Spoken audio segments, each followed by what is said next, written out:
Assalamualaikum warahmatullahi wabarakatuh. Kami dari kelompok 7 akan memaparkan materi tentang manajemen resiko agribisnis.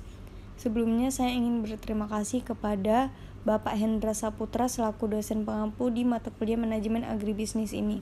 Sebelum kami memaparkan materi, saya akan mengenalkan dahulu anggota dari kelompok 7. Yang pertama Sandriana Aisyah Putri, yaitu saya sendiri. Lalu ada Tisa Uljana, Alfiah Zahira Hakim, Reski Fernanda, dan Yoga Rafiki. Gimana sih konsep risiko dalam agribisnis?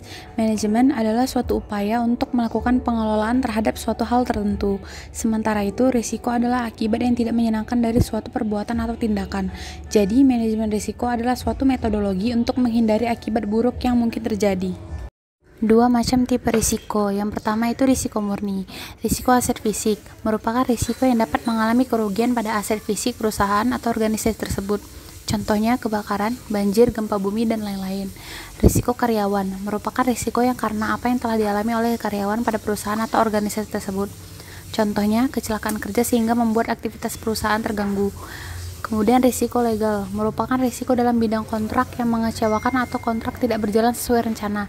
Contohnya perselisihan dengan perusahaan sehingga adanya ganti rugi.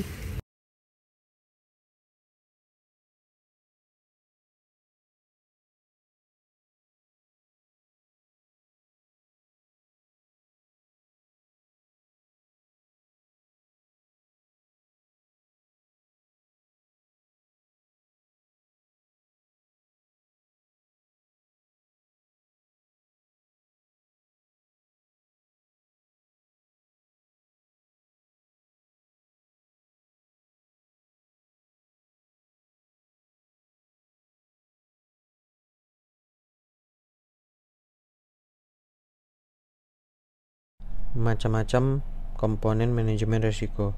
1. Lingkungan internal. Lingkungan internal adalah lingkungan yang berbentuk dalam suatu organisasi atau perusahaan sebagai hasil dari filosofi, gaya operasional, dan struktur organisasi perusahaan. Kedua, penentuan sasaran. Agar bisa sampai pada tujuan perusahaan, pertama-tama Anda harus tentukan terlebih dahulu sasarannya. Tentukan apa yang menjadi tujuan perusahaan sehingga risiko yang mungkin terjadi lebih mudah diidentifikasi dan dikelola. Yang ketiga, identifikasi peristiwa. Manajemen harus mengidentifikasi kejadian yang berpotensi mempengaruhi strategi dan pencapaian tujuan perusahaan. Peristiwa tersebut bisa memberikan dampak positif maupun negatif. Yang keempat, penilaian risiko. Setelah mengidentifikasi peristiwa yang memiliki potensi untuk mempengaruhi upaya pencapaian tujuan, langkah manajemen selanjutnya adalah menilai peristiwa-peristiwa tersebut.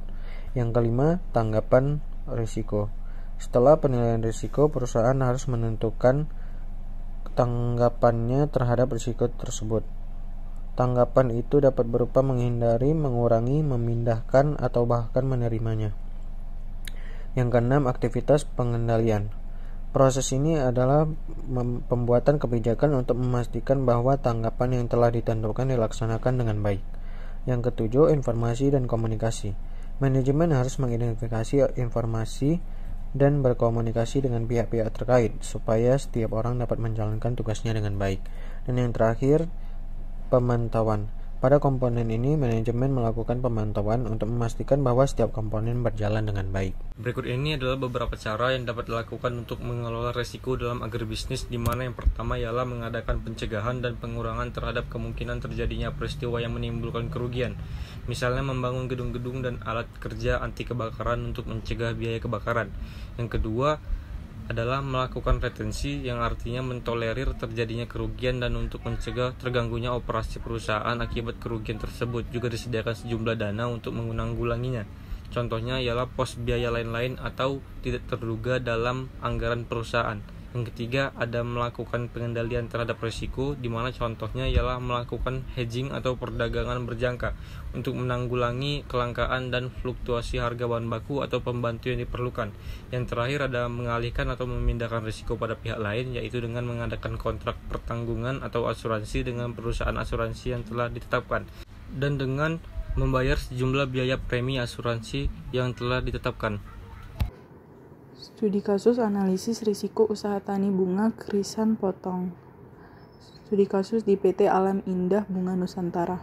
Sumber-sumber risiko usaha tani yang dihadapi PT Alam Indah Bunga Nusantara adalah perubahan cuaca dan iklim yang tidak dapat diprediksi, fluktuasi permintaan pasar lokal, kerusakan greenhouse karena faktor alam, sifat produk yang mudah rusak, tingkat kesuburan lahan, dan keterbatasan sumber daya manusia.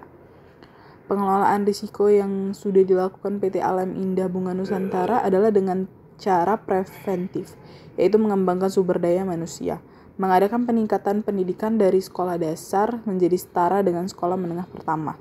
Tindakan tersebut dilakukan untuk memperkecil terjadinya ketidaktelitian dalam perhitungan bibit dan untuk meningkatkan kreativitas tenaga kerja tersebut. PT Alam Indah Bunga Nusantara membuat perencanaan produksi agar penanaman jumlah varietas krisan dapat disesuaikan dengan bagian produksi dan nursery. Penyemprotan pestisida dilakukan lebih awal dengan tujuan dapat menekan dan meminimalisir pertumbuhan hama dan penyakit. Strategi yang dapat dilakukan PT Alam Indah Bunga Nusantara dalam proses produksi adalah dengan memperbaiki kondisi greenhouse sehingga penggunaannya dapat lebih optimal guna memperkecil sumber risiko keuangan, dapat dilakukan dengan cara penyitaan aset dan melakukan sistem pembayaran di awal.